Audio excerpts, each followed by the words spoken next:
effects of the war on the economic outlook? Completely, and so we had a rate decision yesterday where rates were left unchanged, but we also had a cut to the GDP forecast. Originally, Israel had expected to grow 3% this year, 3% next year. They reduced that to 2.3% this year and 2.8% next year. And again, they've said that that is if things remain relatively contained, which is a big if. And I can tell you from just being here for the last 2 weeks, just in terms of activity on the ground, many businesses have been closed, very few people in circulation. So certainly there will be economic consequences, which is really a discussion that has taken the back burner with the primacy on the military. And a word on, the Gaza economic situation. I think it's almost impossible to calculate the damage that's being done there. Okay, Oliver Plush and Calabrese, thank you very much for updating us on the story there this morning.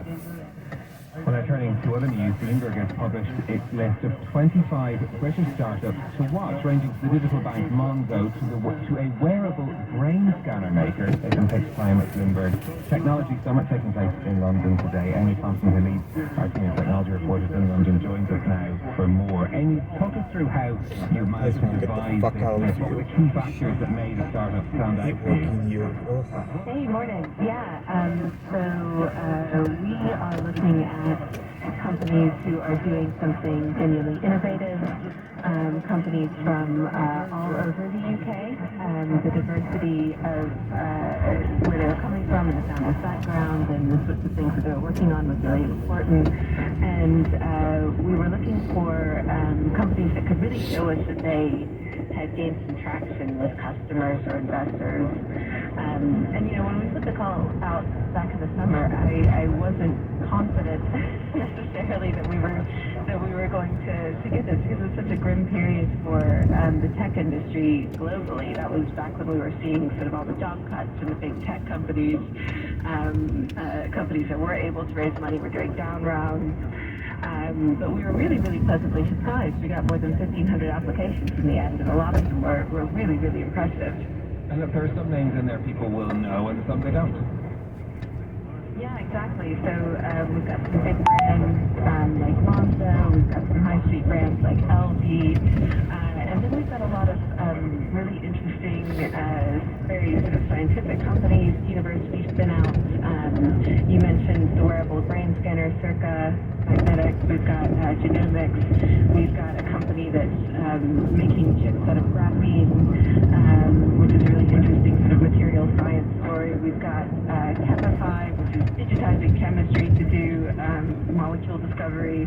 So we've got a lot of really interesting companies. Now, you mentioned sort of the backdrop to this being perhaps not the most optimistic. British politicians very keen to talk up the UK's potential to be a tech hub, but what sort of trends do you uncover in these startups to watch?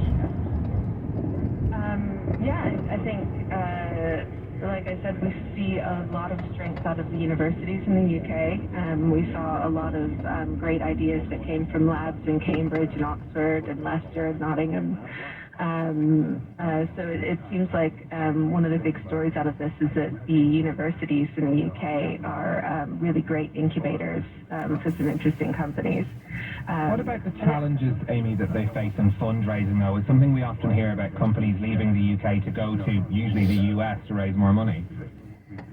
Yeah, I mean, it's not been a great year for fundraising. I remember talking to VCs last Christmas, and a lot of them were saying we're going to be really cautious this year, and that has definitely played out.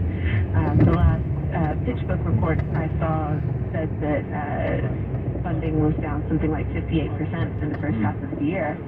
And, similarly, exits dropped. We didn't see the same kind of, IPOs and sales. Though it does seem like there is some cautious optimism for next year. Okay, Amy Thompson, thank you so much for talking us through Bloomberg 25 UK startups to watch. More in a moment. This is Bloomberg.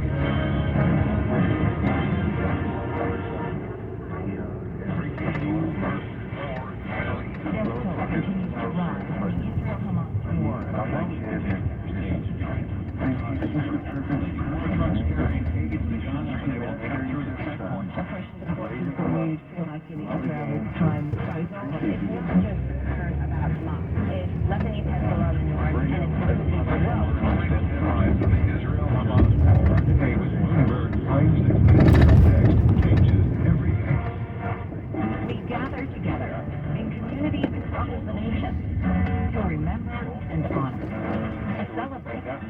support to light the night. Join us as we lift our lanterns high in order to move toward a world free of blood cancer. Join us as we light the night for a loved one. Join us. We are the Leukemia and Lymphoma Society. Our mission is to cure leukemia, lymphoma, Hodgkin's disease, and myeloma. Our aim is to improve the quality of life of patients and their families. Join us. We are LLS, and when we walk, cancer stops.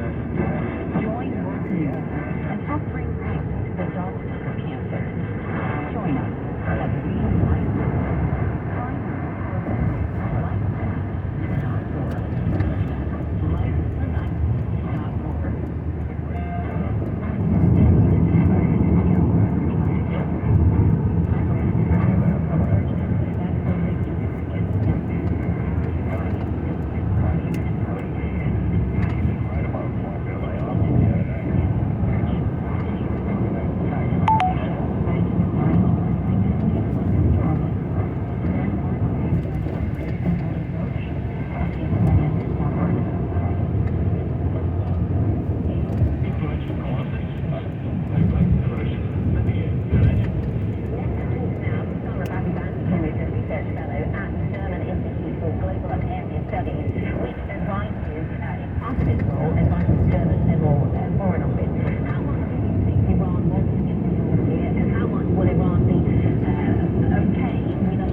European stock futures are flat at the moment.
most forecasted recession I've been in business over 40 years that I think I've ever seen. And as far as I'm concerned, I think we're going to have a good landing with respect to the confluence of financial variables we're talking about. We have a consumer in our country that is reasonably in good shape, particularly as you get to the upper end of the income strata.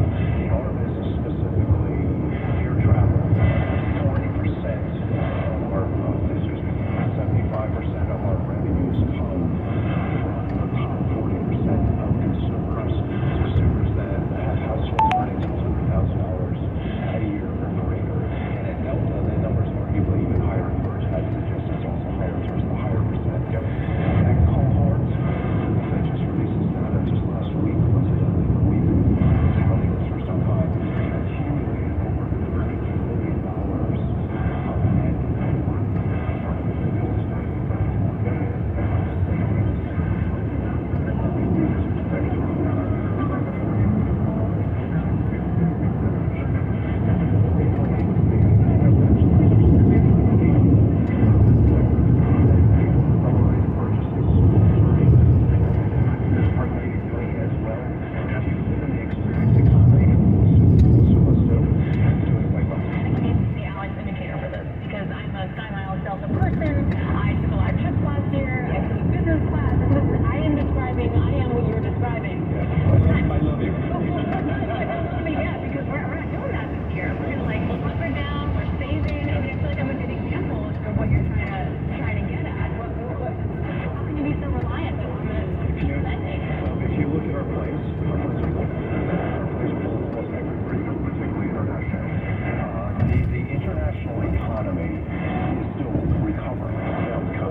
you've had to roll some of it back.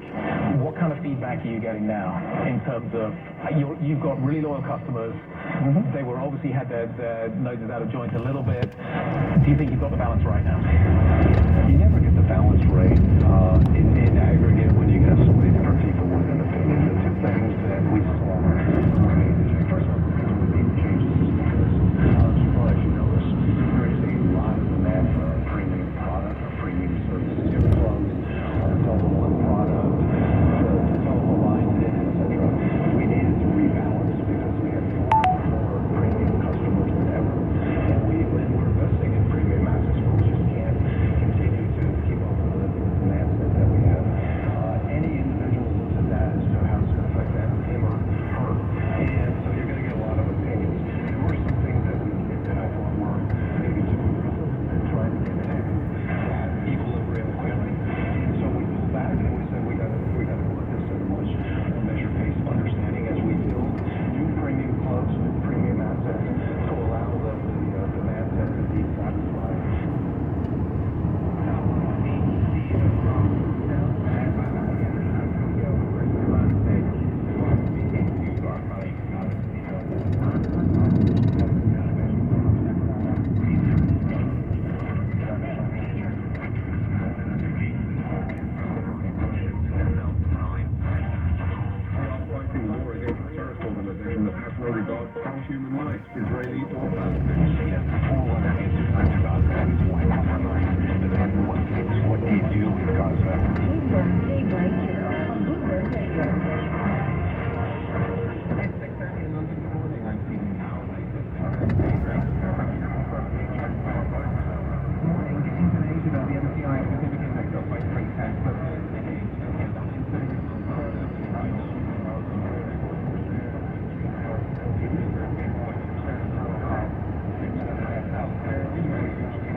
Movement of people coming out encourages leaders to encourage Israel to engage and to hold off in terms of the ground invasion until they can get more people out. Qatar and Egypt negotiated this release, so at this stage we're still waiting on the ground operation, and obviously there's still talks going on with the hostages. President Joe Biden has said once the hostages are released, we can start talking about a ceasefire. Our reporter Michael Heath pointing out U.S. President Joe Biden appearing to suggest a ceasefire could be discussed if all hostages were released. One of the two women freed in Gaza was a British citizen. Prime Minister Rishi Sunak told MPs that Hamas must be held accountable. Hamas is not only a threat to Israel, but to many others across the region. The leaders of Hamas agree that this is a leadership moment. It's time to set the region on a better path. Prime Minister also announced Police reported ahead. Gaza, only a fraction of normal supplies are being allowed into the territory. A third convoy allowed, according to the UN, on Monday. The EU chief diplomat Joseph Borrell says aid is his top priority. We have to start thinking about why political costs, but the priority is Joseph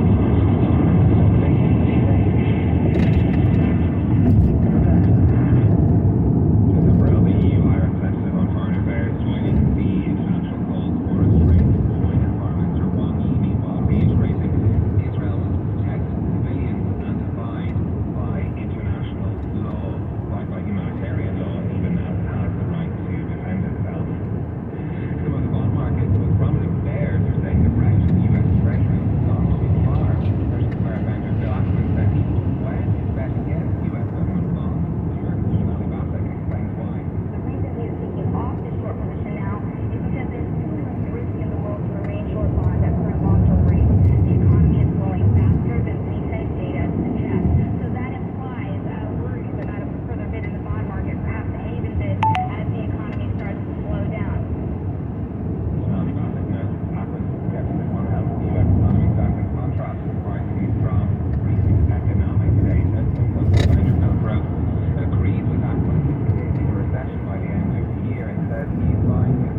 to start your day in just 15 minutes. The latest headline on the war between Israel and Homa. We're continuing to follow the trial of Sam Bankman-Fried. Wake up with Bloomberg Daybreak, U.S. edition. The latest developments on the battle for the Speaker of the House. 15 passes from Jalen Hurts, available now on your podcast feed. Each weekday morning at 6 a.m. Eastern. The United Auto Workers strike drags on. Subscribe to Bloomberg Daybreak, U.S. edition today on Apple, Spotify, and everywhere you get your podcasts. Bloomberg Radio. Context changes everything. I can't wait for what's next. Even with higher stroke risk due to atrial fibrillation and irregular heartbeat not caused by a heart valve problem. Eliquis, the Fixaban tablet, reduces stroke risk. It's the #1 cardiologist prescribed blood thinner. Don't stop taking prescription Eliquis without talking to your doctor. It may increase your risk of stroke. Eliquis can cause serious and in rare cases fatal bleeding. Don't take Eliquis if you have an artificial heart valve, abnormal bleeding, or have antiphospholipid syndrome. While taking, you may bruise more easily or take longer for bleeding to stop. A spinal injection while Eliquis increases risk of blood clots, medical help right away for unexpected bleeding or unusual bruising, or if you have tingling, numbness, or muscle weakness. It may increase your bleeding risk if you take medicine such as aspirin products.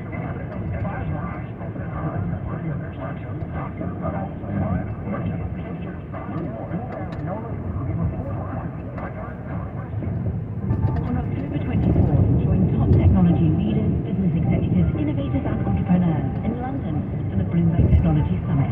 How can unprecedented digitalization help solve global challenges?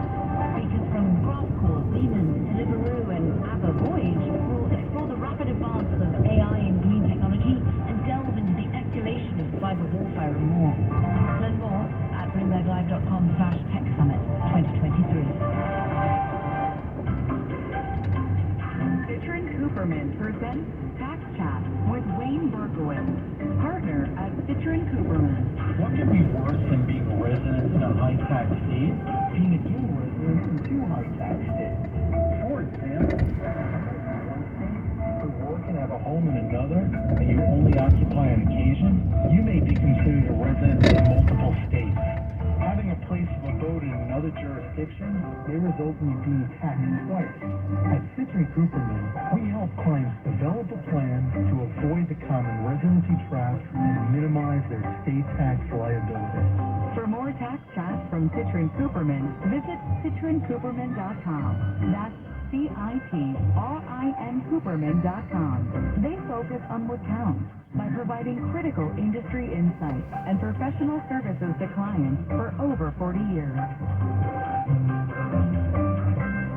Bloomberg Radio, on demand and in your podcast feed. On the latest edition of the Bloomberg Daybreak U.S. edition podcast, we discuss hostage negotiations in the Israel-Hamas war with Bloomberg's Rosalind Napa. The U.S. and other allies are sort of saying to Israel, could you hold off on your ground war, your likely ground war, so that we can continue